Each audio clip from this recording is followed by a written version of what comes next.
Karimnagar mayor Sunil Rao ఎందుకు BRS పార్టీని వీడుతున్నారు, ఇంకా ఎలాంటి సంచలన వ్యాఖ్యలు చేశారు టీవీ9 సీనియర్ కరెస్పాండెంట్ సంపత్ వివరిస్తారు.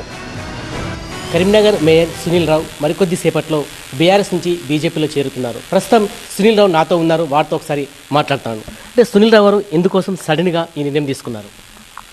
ఇప్పుడున్నటువంటి కరీంనగర్లో ఉన్నటువంటి పరిస్థితులు, కరీంనగర్లో బీఆర్ఎస్ పార్టీ గత కొద్ది కాలంగా అనుసరిస్తున్నటువంటి తీరు, మరియు దానిలో ఉన్నటువంటి నాయకులు అనుసరిస్తున్నటువంటి తీరు, ముఖ్యంగా కరీంనగర్ నగరంలో బండి సంజయ్ గారి నాయకత్వంలో జరుగుతున్న అభివృద్ధి కార్యక్రమాలు, గత 6 సంవత్సరాలుగా ఎంపీగా అయిన తర్వాత కరీంనగర్ నగరంలో జరుగుతున్న అభివృద్ధికి ఆయన మొదటి నుంచి కూడా పూర్తి స్థాయిలో మద్దతు ఇస్తుండడం.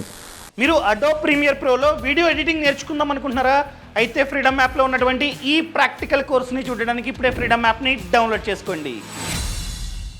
ఆ మద్దతు ఇవ్వడం వల్ల 100 కోట్ల రూపాయల నిధులు కరీంనగర్ నగరానికి రావడం, దానివల్ల కరీంనగర్ నగరాన్ని అభివృద్ధి చేసుకునే అవకాశం మేయర్గా నాకు రావడం.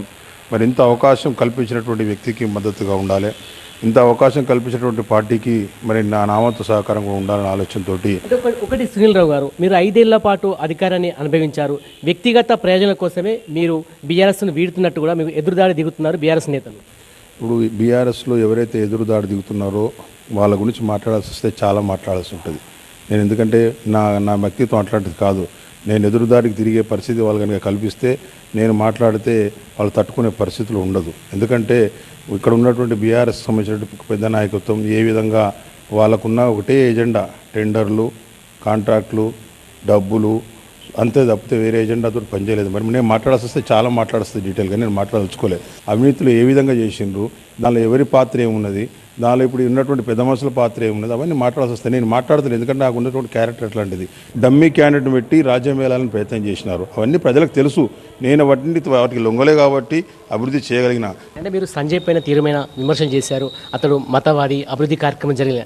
అలాంటి సంజయ్ పక్షాన నిలబడి ఏ విధంగా మీరు పనిచేయబోతారు, ఏ విధంగా మీరు బీజేపీలో చేరుతున్నారు? నేను బీఆర్ఎస్ పార్టీలో ఉన్నప్పుడు మాట్లాడిన మాట వాస్తవం. ఏమని అభివృద్ధికి సహకరించాలని మాట్లాడినా, రకరకాలుగా నేను పొలిటికల్ విమర్శలు చేసిన.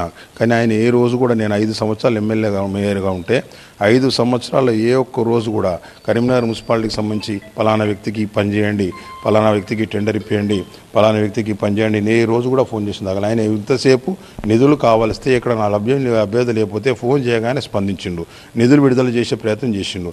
నిధులు విడుదలైనవి. రాష్ట్ర ప్రభుత్వం విడుదల చేయకపోతే రాష్ట్ర ప్రభుత్వం మెడలు వంచి నిధులు విడుదల చేయించిండు. కేంద్ర ప్రభుత్వం వాటా వచ్చిన తర్వాత రాష్ట్ర ప్రభుత్వం ఇవ్వకపోతే ఆ విధంగా అభివృద్ధి సహకారం ఏంటంటే ఈరోజు బండి సంజయ్ కుమార్ వాళ్ళ ఇన్నటి రాజకీయాలు వేరు, ఇప్పటి రాజకీయాలు వేరు. అంటే ఖచ్చితంగా బీఆర్ఎస్ మీరు టార్గెట్ చేస్తుంది, మీ పైన విమర్శలు చేస్తుంది, ముఖ్యంగా ఇక్కడ గంగుల కమలాకర్ బలమైన నేత. ఆ నేతలు మీరు ఏ విధంగా ఎదుర్కోబోతున్నారు? ఎవరైనా బలమైన నేత అనుకుంటే వాళ్ళు భ్రమపడ్డట్టే. ఎప్పుడైనా మనం ప్రజలకు సేవ చేసినందుకున్నాం, మనం ప్రజలకు పనిచేయడానికి ఉన్నాం. మన మీద బలవంతులం అని చెప్పి విర్రవీగితే, ఏదో ఉందని అహంకారంతో పోతే ప్రజలు అన్నీ చూస్తూ ఉన్నారు. ప్రజలకు అన్ని విషయాలు తెలుసు.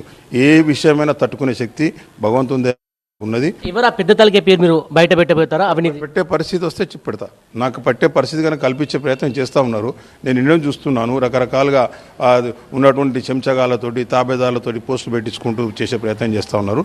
ఒకవేళ అదే కంటిన్యూ కనుక చేస్తే నేను కూడా నేను వేరే చెంచగాలతో వాళ్ళతో నేను మాట్లాడను. నేను డైరెక్ట్గా నేనే మాట్లాడతాను. నేనే పత్రికా విలేకరుల సమావేశం పెట్టి ఎక్కడెక్కడ ఏం జరిగింది, ఎక్కడెక్కడ ఏం చేసినది ప్రతి విషయం చెప్తా. సో మొత్తానికి సునీల్ రావు చెప్తున్నారు, కేంద్ర ప్రభుత్వం చేపట్టిన అభివృద్ధి కార్యక్రమాల కారణంగానే కరీంనగర్ డెవలప్మెంట్ అయింది, స్మార్ట్ సిటీ కూడా పెద్ద ఎత్తున నిర్వచన నేపథ్యంలోనే బీజేపీలో చేరుతున్నట్లు ఆయన స్పష్టం చేస్తున్నారు. కెమెరా పర్సన్ సలీంతో సంపత్, టీవీ9 కరీంనగర్.